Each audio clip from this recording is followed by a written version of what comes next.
Okay, so welcome back to the channel. I apologise for not being here earlier, but I've had a couple of dramas. I've had a couple of dramas. I had a tooth here that's been annoying me for let's say for months. I finally decided to get it taken out. Now I have insurance, government insurance here in Indonesia. Cost me about 120 bucks, and it covers you for the 12 months. And you actually go to a clinic, and they will, if you need a specialist, they'll send you to a specialist. But the clinic I go to has a dental clinic there, so they had a look at it and gave me some antibiotics because I had an abscess on it.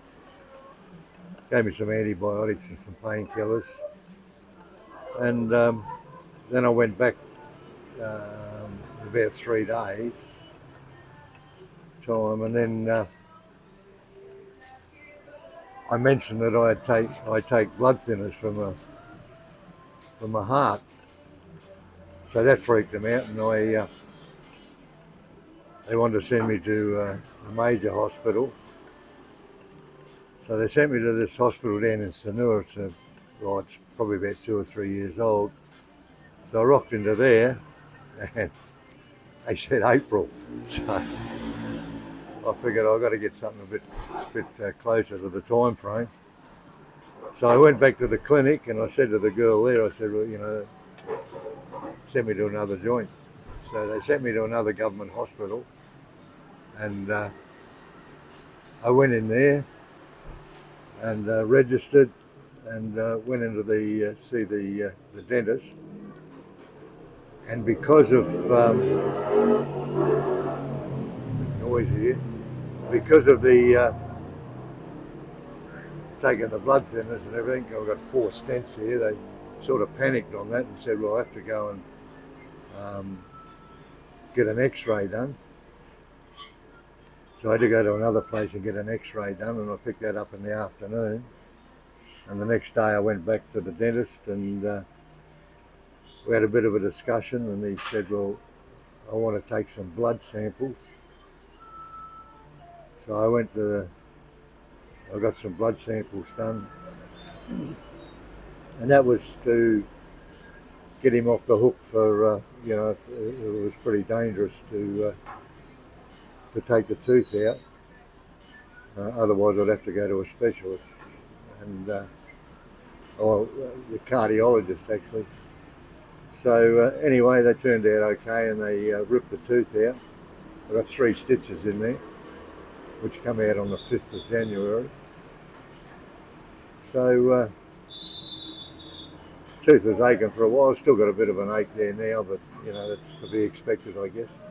But anyway, main reason for this video was to discuss about people coming to Bali, and whether they actually see the true Bali or not is a bit of a mystery, because what I see of most people, they just book into a hotel and spend most of their time around the hotel, walking up and down the main street, and buy a couple of bits and pieces and eat in all those flash restaurants that are, either in Sanur or Legian, Seminyak. But if you travel a little bit further out from those places, you'll find a lot of restaurants like this one I'm in now, the White Canny, which I come to quite often. It's a spectacular place, good service, good food, and about half the price of what you'll be paying down in, say, in Sanur, which I live close to Sanur, so that's where I normally go. But yeah, I did a bit of a video, which I'll show you. I'll put on this particular video of driving into. Oh, thank you, darling. How are you? Good? Yes. Okay, good stuff. Thank you. Just got some bruschetta. Should go down fairly well. Yeah, so there's a lot of little restaurants that are, you know, probably $3 taxi ride from Sanur, um, and they're mainly frequented by middle class or middle upper class Indonesians.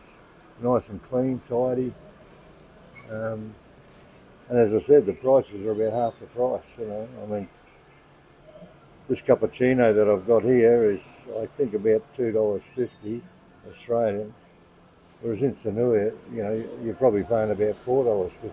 So, you know, it just gives you an idea. So I'm just wondering how many people do actually take the opportunity to go and have a look at how Indonesians really live. You know, those strips like in Sanur and Legian Street and everything over the other side are not a true reflection of what Bali life is all about. Whether you come here to see Bali life or not, I don't know. But a lot of people come here because it's cheap. The price of hotels are cheap. There's a lot of hotels, as I say, within about $3 taxi ride from the beach, that are four-star hotels, which are about half the price. So just depends on what you want to do, I guess. But anyway, let's have a look at this trip into town, into the hospital. I can't film inside the hospital, so we won't worry about that. But it just gives you an indication or an idea of what the outskirts of these, let's say, posher places are. And so we'll get on with the video and see how we go.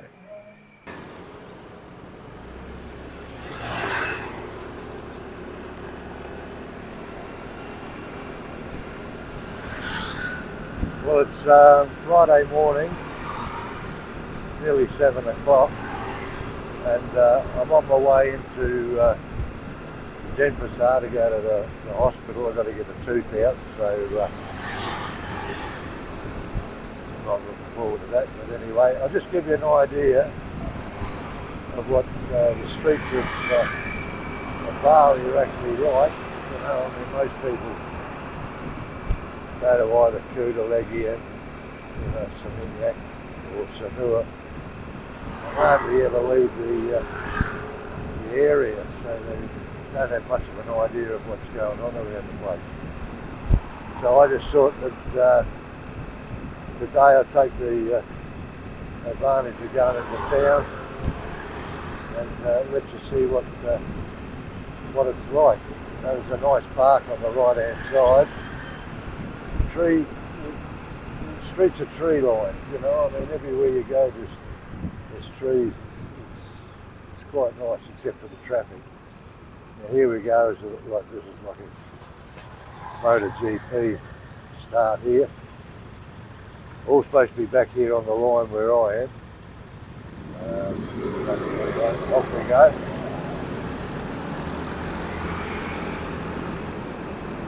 Now it's Friday. School holidays are on now, so there's not so much traffic on the road. School holiday, or when school's back in, the school kids racing around everywhere. But as you can see, along a lot of nice little restaurants and business houses along here. On my right hand side, there's all the government offices, you know, and the big post office, here, big post office, Telcom Cell, the big, they've got two of these, this one here on the right and another big one in the city itself. This road I'm on now is called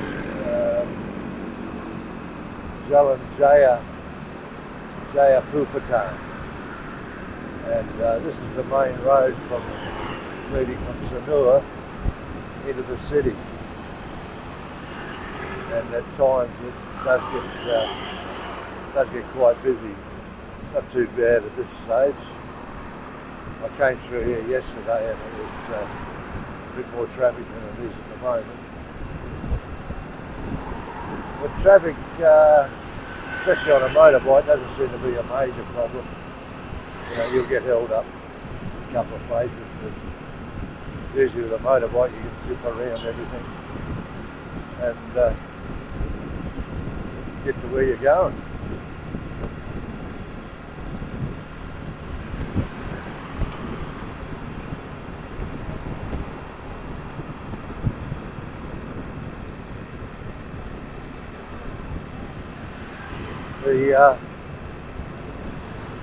The city itself, Denpasar, is not built up as you would expect of a capital city. Like, you know, you take Perth, Sydney or Melbourne or whatever.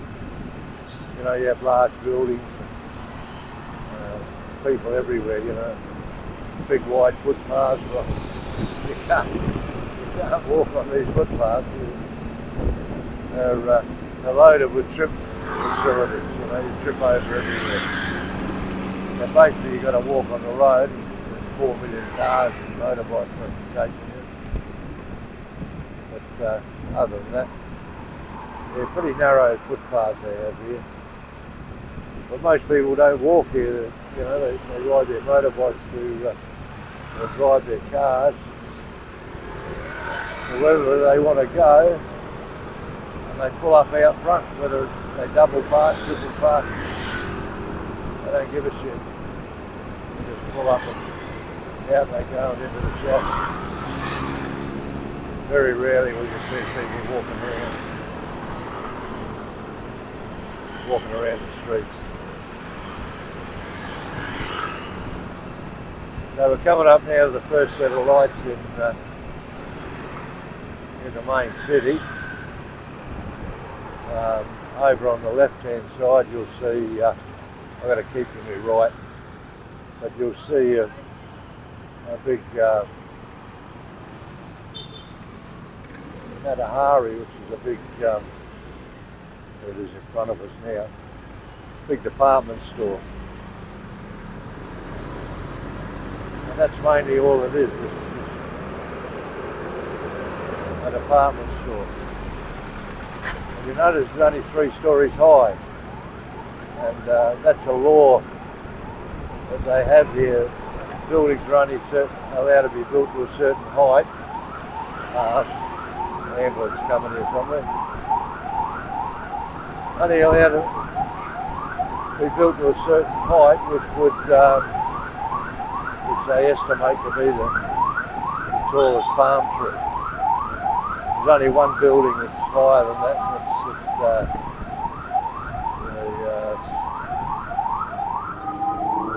I forget the name of it.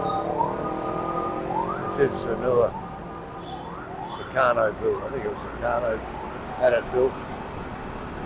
And it was the first high-rise first and only high-rise in Bali. What's the word? Rebuilding the place at the moment. That's good enough word, isn't it? Rebuilding it. Now this is the main street. You've got your Pizza Hut here, it's pretty big. There's a big store here on the left, which is what they call Remo, which is where you want to bring your laptop or phone or something like that to get fixed. Pretty good at it there, and the prices are pretty good. And over on the right, we have Mall Bali, which is Ramiana, which is another department store. Now they're the 2 main department stores. There's another one back there called Level 21, which is a bit posher. But as you can see this street here, this is Jalan Diponegoro. Now, this is usually chock-a-block full of, well, during the day, chock-a-block full of traffic. Pretty hard to cross over. But at the present moment, it's a breeze. It's nice to get out at this time of the day so you can drive around without too much hassle.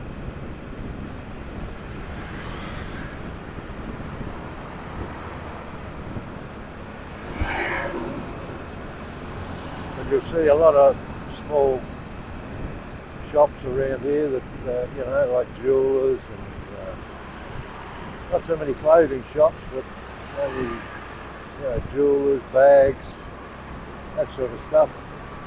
Shoe shops. Yamaha, one of the biggest Yamaha places there on the right. That's where I bought my bikes from. I've had a few. But all these shops at the moment here are closed, a little bit early. Most of them don't get underway till 10 o'clock, but they go through to the, you know, probably around 9 o'clock at night. Now this is, we're going around the bend here, this is Hasiud.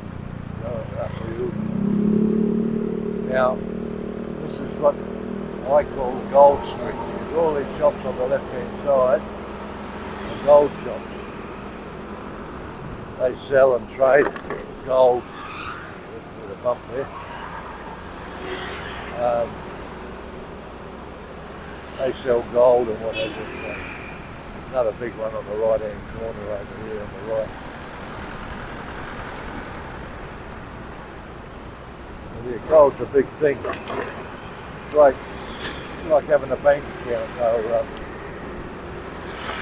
I'll buy gold jewellery, and then when they need money, they'll come in here and sell it. I'm going to take this right-hand lane up here, which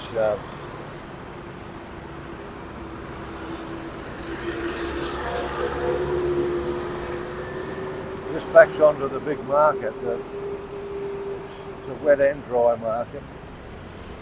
But in the mornings they're classified as wet markets because, you know, they sell all your greeneries and, you know, vegetables and stuff like that. Chickens, God knows what else. But usually all these shops are open. But behind me on the right, behind all these shops here on the right, is the big market. And of an evening, this area here still sells wet foods, but the market itself, the big market itself, sells clothes and all that sort of junk.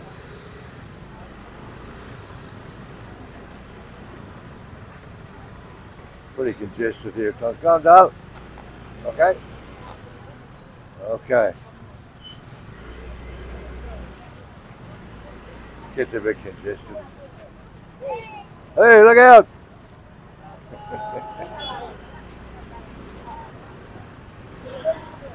As you can see.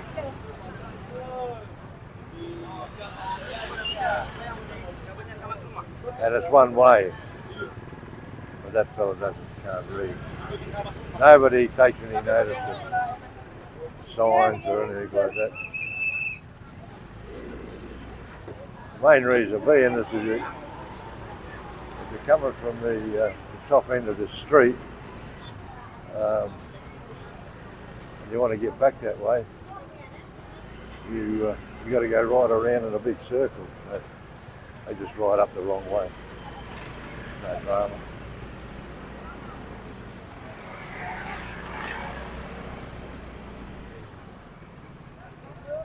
But yeah, they got flowers here for ceremonies and offerings and stuff like that.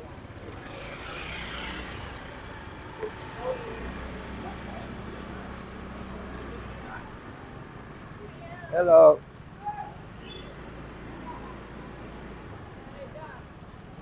Pretty friendly lot unless you get in their road.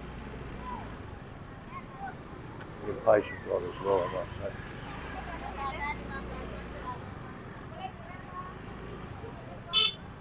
As you can see, she just stopped the motorbike there to do a bit of shopping. Wouldn't walk up and down.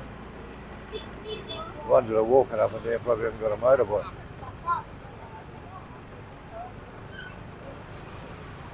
But usually all these stalls are all over and done with by about 9 o'clock. So now we're driving into the sun. This is Gajah Nardo, I think it's called Nardo.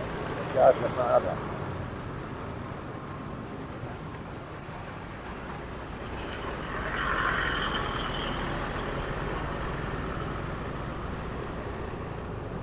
Over on the right, you can't see it, but that's Pasar Badung, which has just been recently built over the last few years. Had a big fire there. There's another little street here. This is the street the hospital's in. This little street here is usually a bit of a market street. Not so busy for getting your goods. Looks like a lot of it is just offerings. I can't see any vegetables, stuff like that. Satay are being cooked there for breakfast. Not a bad idea.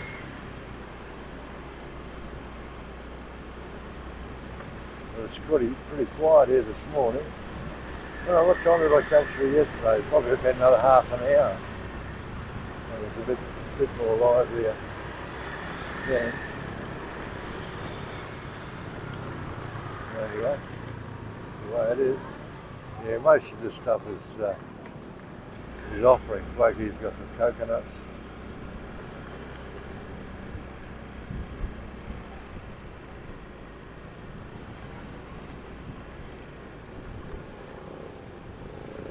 Bags full of offerings. Well, that's a busy street, that one, down there on the left. I've been told, I don't know how much truth is in it, but they say about 30% of Balinese wages goes onto offerings. That's dedication, if you ask me. Considering the basic wage, which has just gone up, basic wage now is about $280 a month. That's Australian. Not a lot of money, especially when you're paying for electricity, rent, motorbike payment. It's quite a lot of money. This street opens up a bit now, and hospital's just up here on the left. This is a government hospital. I've got government insurance, which cost me about, I think it was about 140 bucks or something like that. No big deal. It covers me for a year, and I get free medical. And yeah, quite happy. I'll go the full hog and park up in the parking area. Cost me all of 20 cents.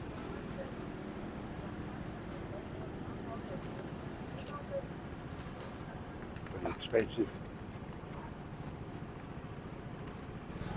Now this hospital here is like a little, I wouldn't say a little, like a big rabbit warren. There's doors and passageways leading everywhere.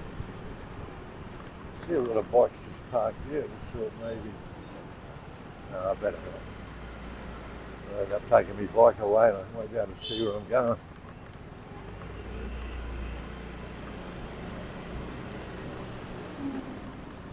Trouble here yesterday trying to park. You coming out? Oh, you going in?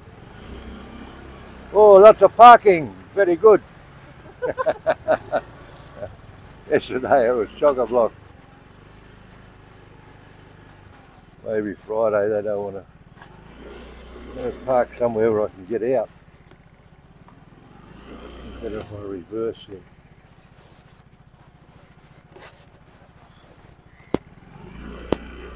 The only trouble is the parking inspectors come along and move your bikes that close to the other bikes. If, you know, you're in big trouble. I think I'm far enough in there. Okay, so that's it. So that's a bit of a ride into town to the hospital. So there we have it. Sorry that the video is taken so early in the morning. A lot of those shops are not open, but you've got to get to these hospitals oh, excuse me, fairly early because all the locals turn up there, you know, and if you're not there by 7:30, there'll be a ton of locals there. It just takes forever to get seen in any department you want to go to. So that's my excuse anyway.